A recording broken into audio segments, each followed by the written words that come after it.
college planning. I just want to switch it up a little bit this week, send you this voice memo instead. I'm pretty busy meeting with prospective clients, putting together the summer schedule, or the fall schedule, I should say, for upcoming events, things like that. So just figured I'd shoot this to you guys instead.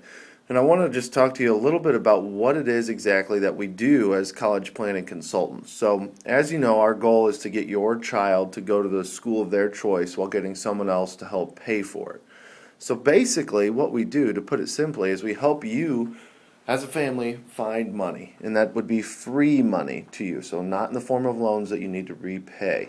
So how do we help families get this money? Well, long before you submit the financial aid applications, those forms, which is something that we help our clients with, we guide them through that process and prepare those documents here in our office.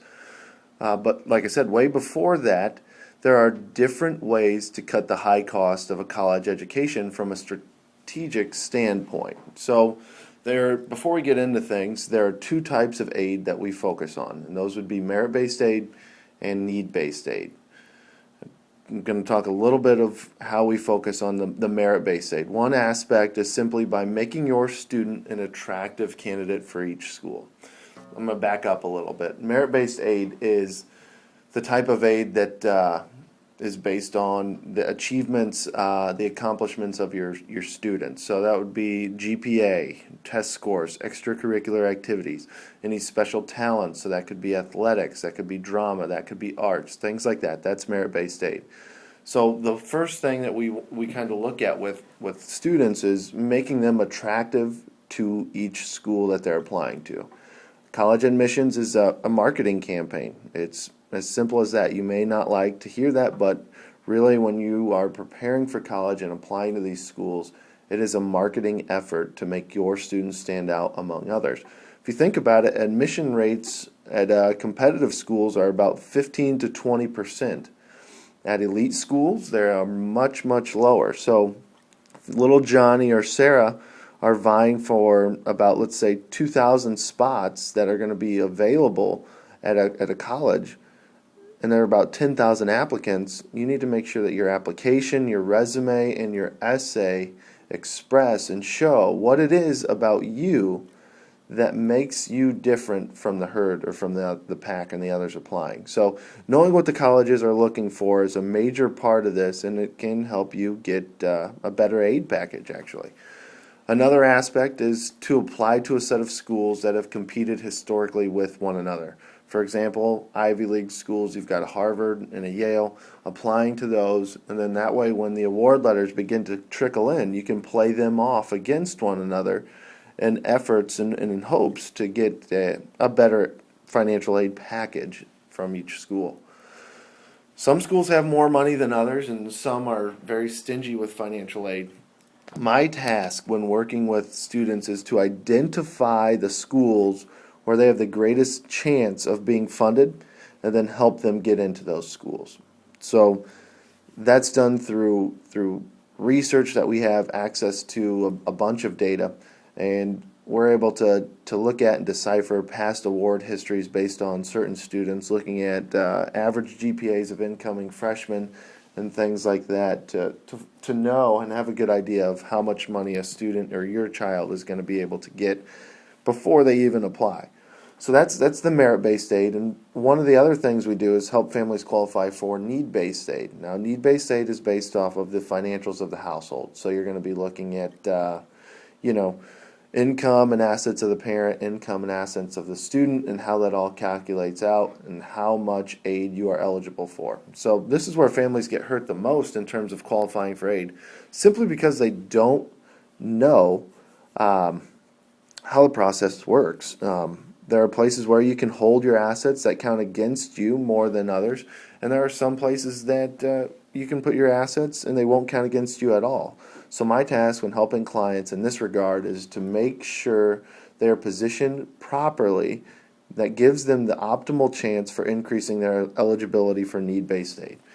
Now, this isn't the case for everyone, but it is for most families that I meet with, even if they think they cannot. Now, if cannot, be eligible for aid. So if you think that's you, I suggest you consult with an expert to know the answer for sure and how your scenario is really going to be.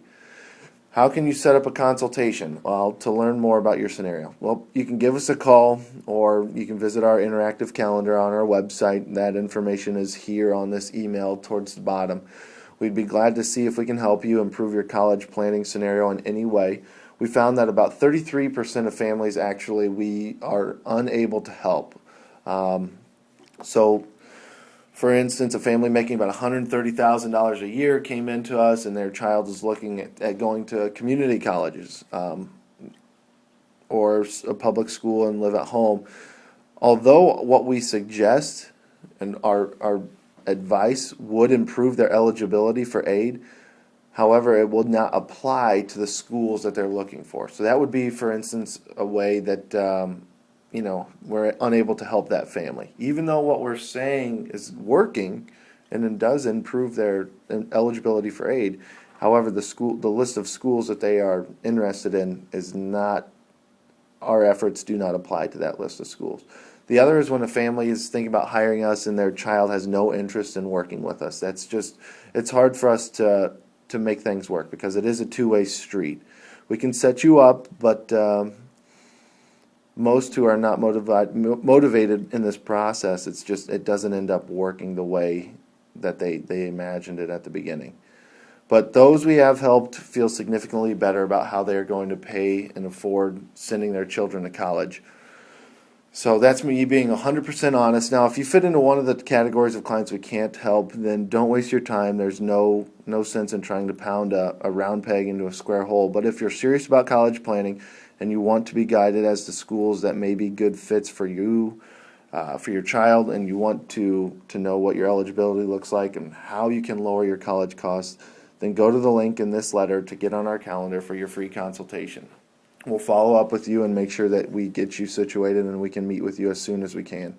People that we do work with, all types of people, really. We've got farmers, some business owners, school principals, professors, engineers, people who are self-employed, people who are struggling to make a living. I have single parents, student athletes. Those are my favorite to work with since I am a former college athlete. It doesn't really matter what you do for a living, and there's no really regard to your race, creed, or color. I can usually help most types of people, provided they're looking for the same type of criteria I just outlined. So if this is you, shoot us an email. We'd love to meet with you, and we'll be able to tell you very clearly if we're able to help you or not. So thanks for your time.